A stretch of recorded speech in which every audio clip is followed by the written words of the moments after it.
Hey guys, in this video, I'm gonna go ahead and draft the skirt sloper. I was hoping that maybe you guys would have the skills to draft it yourself since you've already done the front and back bodice. So that way you maybe don't need to watch me do it. Maybe you understand enough in Clo to follow the instructions from the book on how to draft the sloper, but maybe you don't need the video of me doing it. So I would encourage you to try on your own, and then this video's here for you to watch if you get stuck and whatnot. But with that said, you also don't necessarily need to do it exactly the same way I'm doing it. By now, you might have noticed in Clo, there's more than one way to do things sometimes.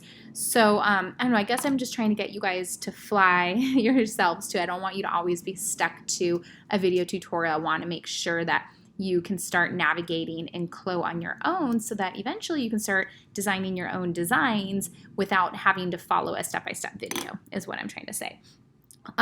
You also might have noticed that I've been a little unorganized with my slopers. You probably noticed that from some of the notebook samples you're downloading. I really need to do a much better job with my folders. So maybe that can be a lesson for everyone. So anyways, I have this sloper here that does fit this avatar decently going forward. This is probably the sloper we're going to use in a lot of our notebook samples, but I need the skirt still.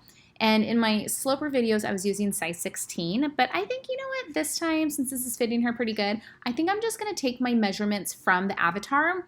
And I didn't make you guys do that for the sloper because I just felt like it was overwhelming. Like there's too much going on. And I just thought it was easier if you pulled the measurements from the book, which were just on this page, right? I pulled size 16. So now I kind of just want to pull them from the model this time and see if there's a difference or not. So when I look at the skirt instructions, one of the first measurements it wants is number 25, our hip depth. So here we go, hip depth. I need a front one and a back one. There's my size 16, but I want to take my own. And the book illustrates how to take each measurement. So I just got to scroll up, look for the number 25. There it is, 25. I think they even talk about it, center front to HBL line, high balance line or hip balance line. So, okay, so I'm just going to go straight up and down for the front and the back. So let's go to Clo and do that.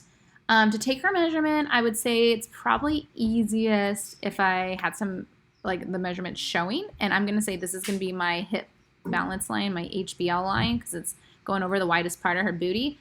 And my waist is up here, but the bodice is kind of covering it. So I'm going to get rid of the shirt just to not show it by clicking that button. And then now I see my waist. So I just need to measure from here straight down. So I'm going to use some measuring tape. And mine's hidden because I'm on kind of a small screen here. So it's hidden over here. Now here's some garment measuring tape. Don't get confused with that.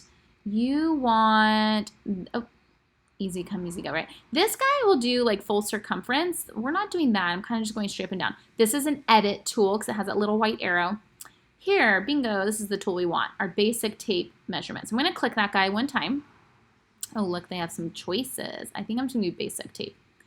Okay, I'm going to zoom in here. So I'm going to click right here at her waist one time, and then I believe to finish, you double click. So if I want, I can add little clicks here and there just to make sure I'm going the right way. And then right here, double click. And I'm going to right click. And when I right click and kind of rotate, you can kind of see it goes over her belly, right? It's not just a straight line. It's actually getting the little pooch she's got. So it looks like it's 7.77, but you know what? If I was measuring a real fit model, I would probably think that's 7.75, to be honest with you. Like maybe I didn't get that exact. So just, yeah, and I don't know. I think just to make my life easier, I am going to round it to the nearest, probably 1/4 inch, for sure eighths. I'm not going to do 7.77. So I'm going to do 7.75. That's for my front. And then I guess I will right click and go do the same thing on the back.